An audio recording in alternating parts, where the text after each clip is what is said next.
चलिए देखते हैं 24 नंबर साइंस का सेट। ये प्रीवियस ईयर का जो भी एग्जाम हुआ है 2024 में रेलवे के द्वारा जो दिया गया एग्जाम 2024 ALP और टेक्नीशियन का जो एग्जाम हुआ था उसका जो टेस्ट चल रहा था, अभी उसी का जो क्वेश्चन जो हाल फिलहाल एग्जाम हुआ है उसी का सेट चल रहा था।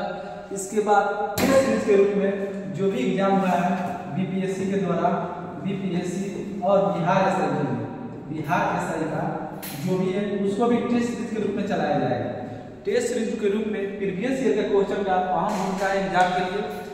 आइए देखते हैं आज का क्वेश्चन क्या है। आज का पहला क्वेश्चन आपका है, इसमें दिया हुआ है एक कूलम्ब आवेश में कितने इलेक्ट्रॉन होते हैं। तो इसमें पूछा गया है एक C मतलब एक कूलम्ब आवेश में कितने इलेक्ट्रॉन होते हैं। ये होते हैं 6.28 इंटू 10 की पावर 18 इलेक्ट्रॉन होते हैं। 10 की पावर 18 इलेक्ट्रॉन होते हैं। 10 की पावर कितने होते हैं? 18 इलेक्ट्रॉन होते हैं। तो आपसे इसमें क्वेश्चन पूछा गया है कि कितने इलेक्ट्रॉन होते हैं। तो ये आपका 6 इंटू 10 की पावर 18 इलेक्ट्रॉन इसका आंसर हो जाएगा। ये आंसर नंबर आपका C होगा। आइए नेक्स्ट क्वेश्चन देखते हैं। ये ALP CBT 1 का क्वेश्चन है। आइए नेक्स्ट क्वेश्चन देखते हैं। नेक्स्ट क्वेश्चन आपका दिया हुआ है कि कौन सी भौतिक राशि विद्युत परिपथ में विद्युत ऊर्जा के क्षय या उपभोग की दर को मापता है। कहने का अर्थ है इसका, जो हम भौतिक राशि का प्रयोग करते हैं, जैसे विद्युत ऊर्जा का क्या करते हैं, क्षय करते हैं या उपभोग करते हैं, उसको मापने के लिए किस यूनिट का प्रयोग किया जाता है। तो ये आप प्रयोग करते हैं विद्युत शक्ति का। इसमें किसका प्रयोग करते हैं? विद्युत शक्ति का प्रयोग करते हैं। इसमें विद्युत शक्ति का प्रयोग किया जाता है, इसलिए इसका आंसर क्या हो जाएगा? इसका आंसर हो जाएगा B। इसका आंसर हो जाएगा B। ये ALP CBT 1 का क्वेश्चन है 26/11/2024 का थर्ड शिफ्ट का। ऐसे ही बिहार दरोगा, BPSC और जो भी आगामी एग्जाम है जैसे बिहार SSC है, वो प्रीवियस ईयर का जो भी क्वेश्चन होगा वो सेट के रूप में कराया जाएगा। इसका आंसर हो गया B। आइए नेक्स्ट क्वेश्चन देखते हैं। नेक्स्ट क्वेश्चन दिया हुआ है, वृत्ताकार विद्युत धारावाही कुंडली के केंद्र पर चुंबकीय क्षेत्र रेखा का पैटर्न कैसा होता है। जो इसमें पूछा गया है, वृत्ताकार विद्युत धारावाही कुंडली के केंद्र पर जो रेखा का पैटर्न होता है वो कैसे होता है?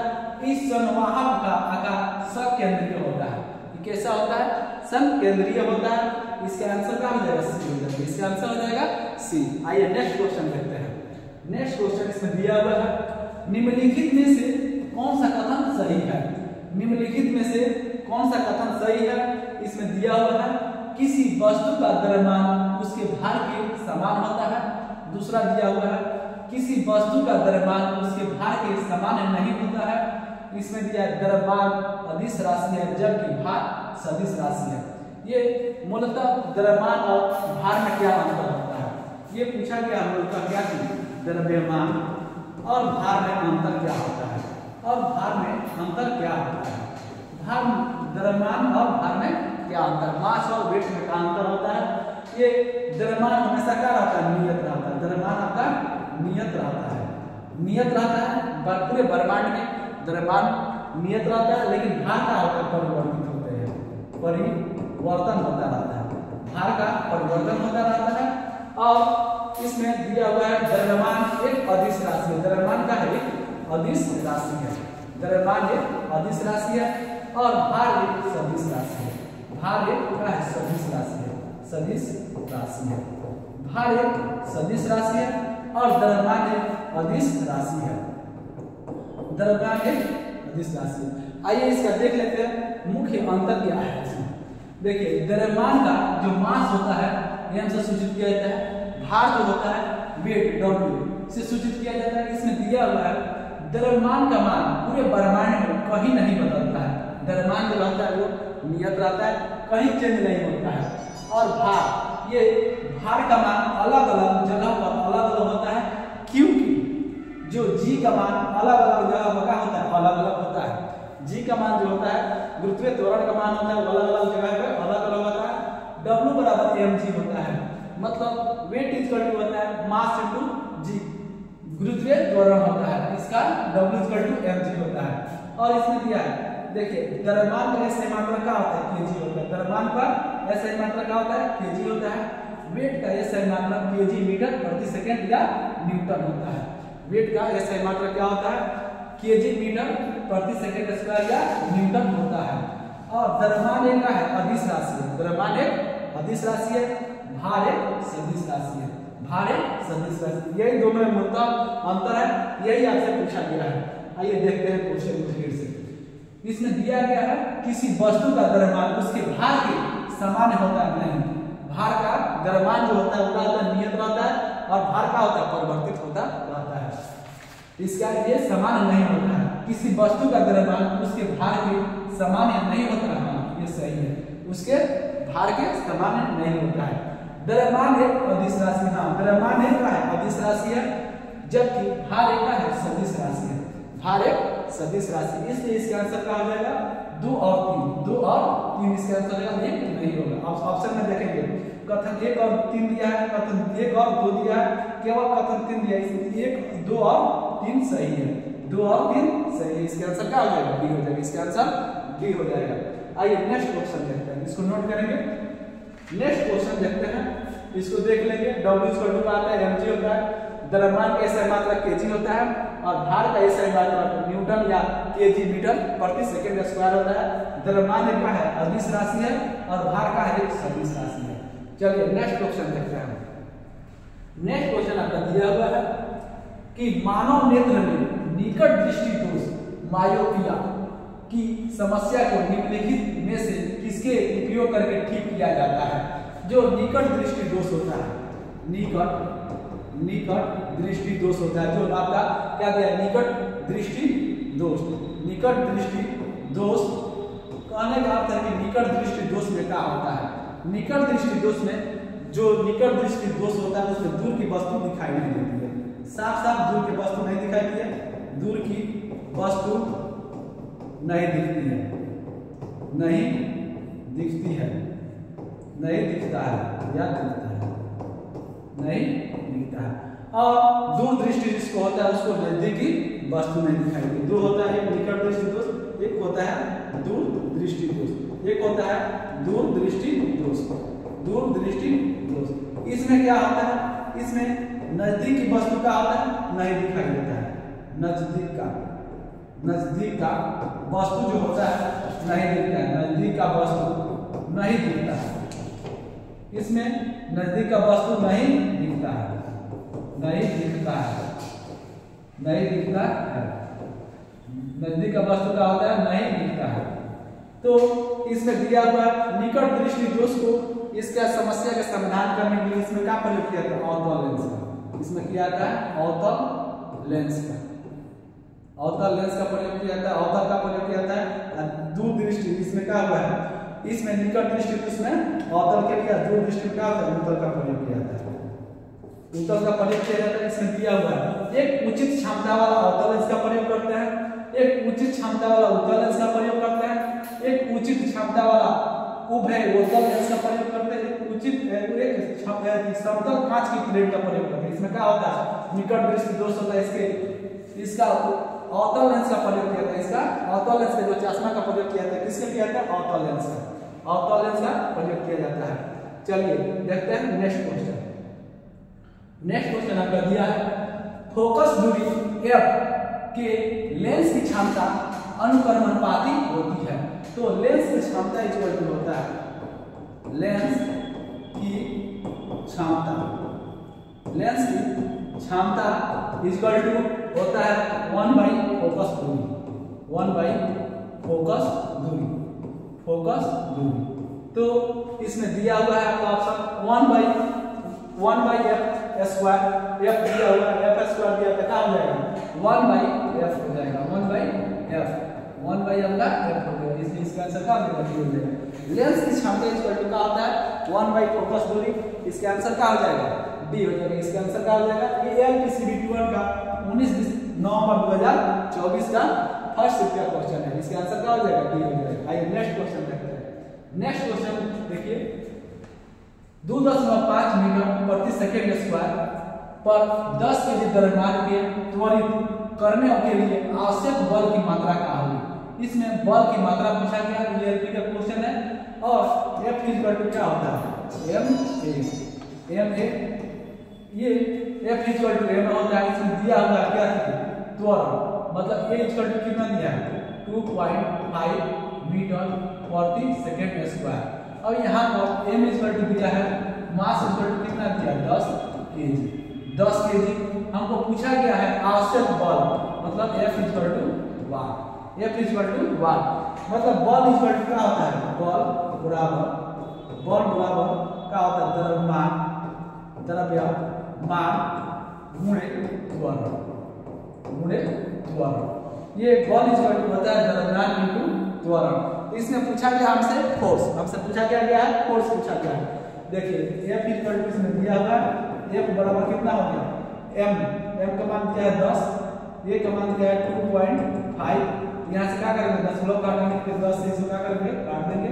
यहाँ से क्या हो जाएगा 25 न्यूटन। 25 न्यूटन आपका क्या हो जाएगा, आंसर हो जाएगा। 25 न्यूटन आपका आंसर हो जाएगा। इसलिए इसका आंसर क्या होगा, डी होगा। इसका आंसर डी होगा। चलिए देखते हैं नेक्स्ट क्वेश्चन, नोट कीजिएगा। देखते हैं नेक्स्ट क्वेश्चन आपका दिया हुआ है, निम्नलिखित में से कौन सा कथन गलत है। क्वेश्चन को पहले पढ़ना है ध्यान से। इसमें पूछा क्या गया है और बताना क्या है। इसमें पूछा गया है कि निम्नलिखित में से कौन सा गलत है, पहले देखना है कि क्या है, गलत क्या है। इसमें दिया है जब वर्षा का जल का पीएच मान 5.6 से अधिक होता है तो उसे अम्लीय वर्षा कहते हैं। जो अम्लीय वर्षा के लिए होता है वो कितना होता है, ये अम्लीय वर्षा के लिए होता है, अम्लीय वर्षा का औसत कितना होता है, 2.0 से लेकर 5.6 पीएच मान होता है। और यहाँ पर दिया है जीवित प्राणी पीएच परिवर्तन की केवल एक संकरणीय परास में जीवित रह सकते हैं। जीवित प्रणालियों के लिए एक संकरणीय परास में क्या करते हैं, जीवित रह सकते हैं। जब वर्षा का जल पीएच मान 5.6 से कम हो तो उसे क्या कहते हैं, अम्लीय वर्षा कहते हैं। तो अम्लीय वर्षा कहते हैं जब मुंह का पीएच मान 5.5 से कम हो जाता है तो दांत का सड़ना शुरू हो जाता है। ये भी सही है, यहाँ से सड़ना स्टार्ट हो जाता है। और सामान्य वर्षा होता है, सामान्य वर्षा का पीएच मान 5.6 से 6 तक होता है। 5.6 से 6 तक होता है। तो अम्लीय वर्षा का पीएच मान 2.0 से लेकर के 5.6 तक होता है। इसमें पूछा गया अधिक होता है अम्लीय का कितना होता है, अम्लीय का होता है आपका 2.0 से लेकर के 5.6 तक इसका रेंज होता है। इससे अधिक बोला गया, तो अधिक नहीं होता है। ये कितना होता है 2.6 से 5.6 से क्या होता है, कम होता है। इसलिए ये गलत है, ये यहाँ पे गलत है, अधिक नहीं होता है, कम होता है। और यहाँ पर एक वर्षा जल का पीएच मान 5.6 से कम होता है उसे क्या बोला जाता है, अम्लीय बोला जाता है। 5.6 से कम होता है उसे अम्लीय बोला जाता है। इसका आंसर क्या हो जाएगा, ये हो जाएगा। अम्लीय वर्षा का पीएच मान कितना होता है, 2.0 से 5.6 होता है। सामान्य वर्षा का पीएच मान होता है कितना, 5.6 से लेकर के 6 पीएच तक। ठीक है, इसका आंसर हो जाएगा ए। आइए नेक्स्ट क्वेश्चन देखते हैं। नेक्स्ट क्वेश्चन आपका दिया है, निम्नलिखित में से कौन सी संख्या कैल्शियम Ca के परमाणु का द्रव्यमान को दर्शाता है। तो आपका कैल्शियम का परमाणु संख्या होता है 20 और परमाणु द्रव्यमान होता है 40 होता है। इसका कैल्शियम का परमाणु संख्या होता है कितना, कैल्शियम का परमाणु संख्या 20 होता है, परमाणु द्रव्यमान कितना होता है 40 होता है। तो इसका आंसर कितना हो जाएगा, 40 हो जाएगा। इसमें पूछा गया कैल्शियम के परमाणु द्रव्यमान, परमाणु संख्या कैल्शियम का होता है 20, परमाणु द्रव्यमान कितना होता है 40 होता है। इसका आंसर हो जाएगा डी। आइए नेक्स्ट क्वेश्चन देखते हैं। नेक्स्ट क्वेश्चन आपका दिया हुआ है, 1 बिलियन में 250 ग्राम पानी में 25 ग्राम कॉपर क्लोराइड का लवण है। जो 1 बिलियन में 250 ग्राम पानी में 25 ग्राम कॉपर क्लोराइड लवण है। बिलियन के द्रव्यमान प्रतिशत के संदर्भ में बिलियन की सांद्रता का परिकलन कीजिए। जो यहाँ पर दिया हुआ क्वेश्चन है, ये ALP CBT 1 का क्वेश्चन है। इसको न्यूमेरिकल है, देखिए एक देखते हैं। 1 बिलियन का दिया हुआ कितना 250 ग्राम पानी में कितना दिया 25 ग्राम कॉपर क्लोराइड है। तो ये यहाँ से पूछा गया है। तो आपका होता है द्रव्यमान प्रतिशत बिलियन का द्रव्यमान गुणे 100 बटा विलायक कितना है। बिलियन का द्रव्यमान क्या ऐसे होता है, बड़ा वाला छोटा वाला मान दोनों का योग 250 × 100 प्लस जो छोटा वाला मान होता है उसको जोड़ देता है। ये 100 का फॉर्म हो गया 25 प्लस कितना हो गया 275 गुणे 100। तो इसको कटा लेंगे, ये 11 मतलब इसका कट जाएगा और इसका आंसर कितना हो जाएगा 11 9 0.9%। ये होगा आपका शॉर्ट फॉर्म, तो ये होता है बिलियन का द्रव्यमान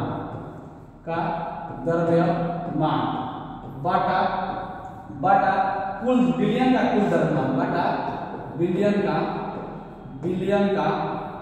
का कुल द्रव्यमान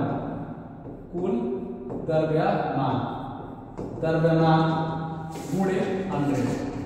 ये द्रव्यमान प्रतिशत ज्ञात करने का फॉर्मूला होता है द्रव्यमान प्रतिशत इक्वल टू होता है, ये द्रव्यमान प्रतिशत होता है कितना बिलियन का द्रव्यमान गुणे बिलियन का कुल द्रव्यमान, दोनों का द्रव्यमान।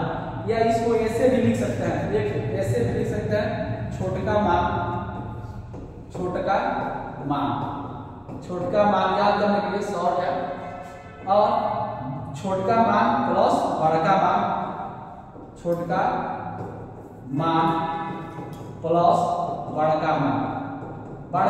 मतलब कहने का मतलब है बड़का मान गुणे 100। ये दो फार्मूला मतलब एक ही फार्मूला है, लेकिन याद करने के लिए क्या हो गया, ये छोटका मान गुणे 100, छोटका मान बटा बड़का मान प्लस छोटका मान। यहाँ पर दिया है छोटा वाला मान का मतलब ये है 25 ग्राम कॉपर क्लोराइड है, और पानी का कितना है ये आपका हो गया विलायक जो 250 ग्राम है। तो वही दिया हुआ था कि यहाँ से हो गया 25 और 250 प्लस 25 गुणे 100 इसका कितना आ जाएगा 9.09%। 9.09%, इसको नोट कर लेंगे। आइए नेक्स्ट क्वेश्चन देखते हैं।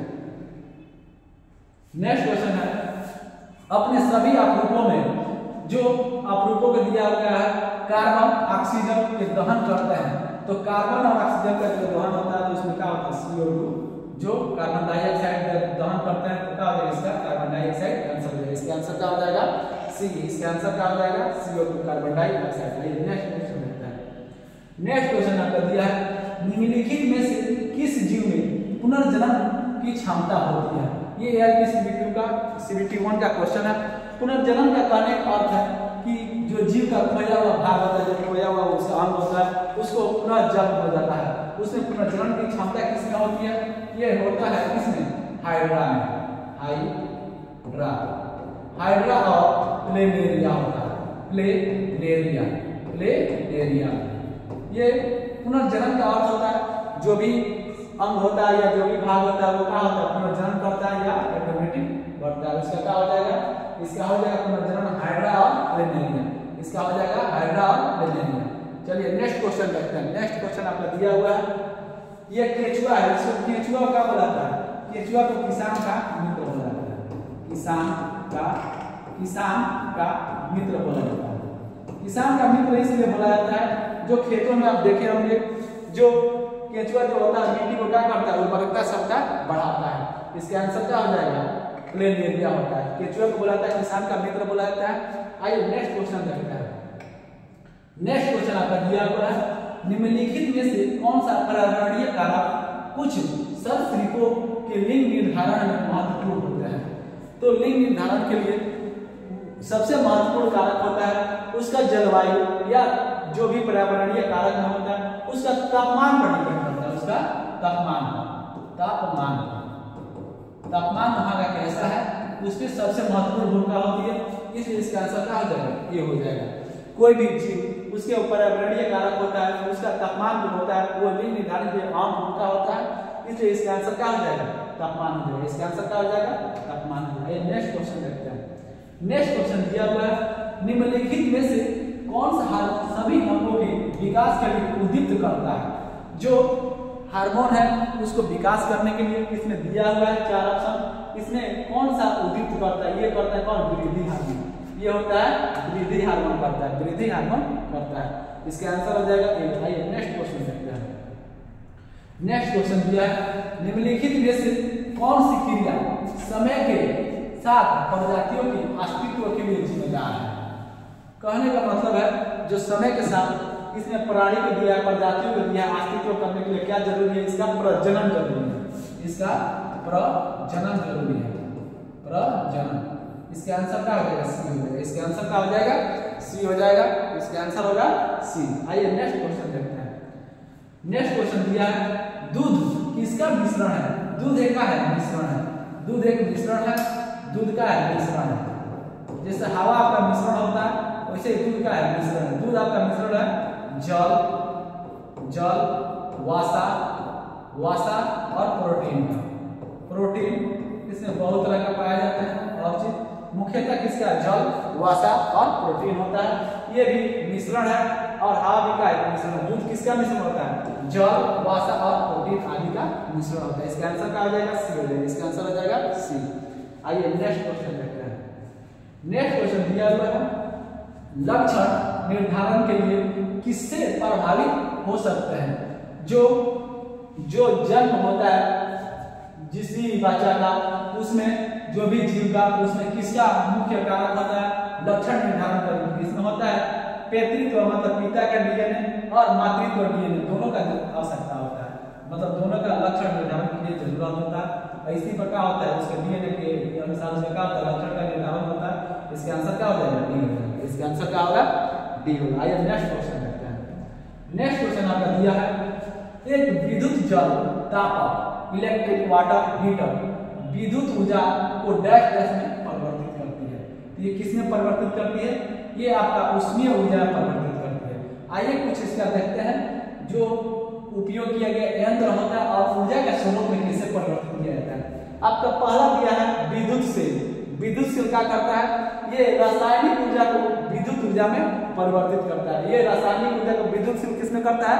रासायनिक ऊर्जा को विद्युत ऊर्जा में। देखिए विद्युत सेल रासायनिक ऊर्जा को विद्युत ऊर्जा में। अब दूसरा दिया है लाउड स्पीकर। जो लाउड स्पीकर होता है वो क्या करता है? ये विद्युत ऊर्जा को ध्वनि ऊर्जा में, जो लाउड स्पीकर होता है वो किसमें परिवर्तित करता है? विद्युत ऊर्जा को ध्वनि ऊर्जा में। विद्युत ऊर्जा को ध्वनि ऊर्जा में। विद्युत ऊर्जा को ध्वनि में कौन परिवर्तित करता है? Loud speaker. और इसमें दिया है ध्वनि ऊर्जा को विद्युत ऊर्जा में कौन करता है? माइक्रोफोन। माइक्रोफोन जो यंत्र होता है वो क्या करता है? ध्वनि ऊर्जा को विद्युत ऊर्जा में कन्वर्ट करता है। और एक देखिए यहाँ पे टरबाइन, डायनेमो, विद्युत जनरेटर। विद्युत जनरेटर क्या करता है? यांत्रिक ऊर्जा से विद्युत ऊर्जा में परिवर्तित करता है। यांत्रिक ऊर्जा से विद्युत ऊर्जा में क्या करता है? परिवर्तित करता है। यांत्रिक ऊर्जा से विद्युत ऊर्जा में।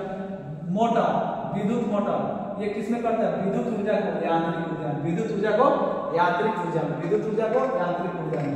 2 बार 3 बार बोलेंगे एकदम याद होगा।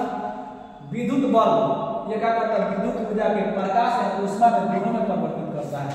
ये विद्युत बल्ब जो होता है वो क्या करता है? विद्युत बल्ब का क्या काम है? विद्युत ऊर्जा लेगा और प्रकाश ऊर्जा देगा।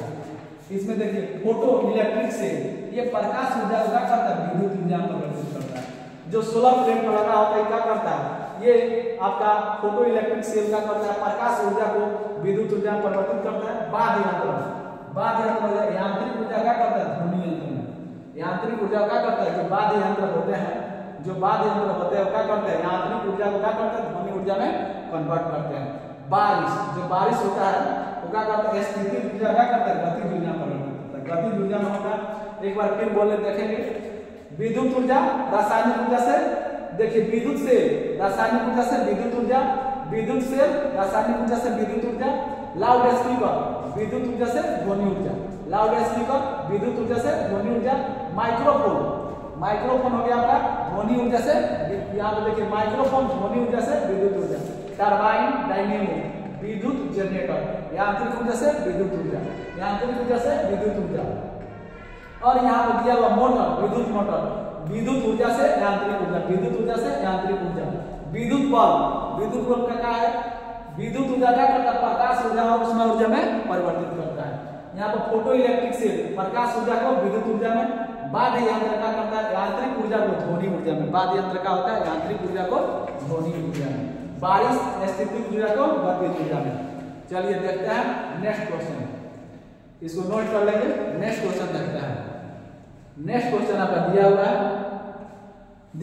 अपवर्तनांक की इकाई क्या होती है। जो अपवर्तनांक होता है इसका इकाई क्या होती है। अपवर्तनांक एक विमाहीन मात्रकहीन होता है, विमाहीन और मात्रकहीन राशि होता है इसका, और मात्रकहीन होता है। अपवर्तनांक विमाहीन और मात्रकहीन होता है। अपवर्तनांक के सहायता से क्या करते हैं, किसी चीज का सघनता और विरलता को मापा जाता है। अपवर्तनांक से ही किसी चीज का सघनता, कितना वो सघन है या विरल है, और विरल, और जो विरल होता है सघन और विरल का क्या करते हैं पता चलता है किसके द्वारा। ये एक इकाई रहित मात्रक होता है इसका। ये आरआरबी टेक्नीशियन ग्रेड 3 का क्वेश्चन है। आइए नेक्स्ट क्वेश्चन देखते हैं। नेक्स्ट क्वेश्चन आपका दिया है, नेक्स्ट क्वेश्चन इतना ही था। नेक्स्ट क्वेश्चन आपका इतना ही था। ये आप लोगों को जीके और मैथ का, जीके का और मैथ का आपका सेट ऐसे ही चलाया जा रहा है जैसे साइंस का सेट चलाया जा रहा है, जो भी एग्जाम हुआ है। और आप सभी को रोजगार तक यूट्यूब चैनल पर जो भी सेशन चलाया रहा है उस सबसे जुड़िए। और नेक्स्ट सेशन से आपका थ्योरी क्लास भी आ रहा है। थ्योरी जैसे प्रत्येक चैप्टर हो गया, जैसे बीमा और जो भी बीमा और मापन का क्लास चालू हो जा रहा है। सभी यूट्यूब पर ही मिलेगा। आप लोग इस सेशन से जुड़े रहें, ठीक है। Best of luck.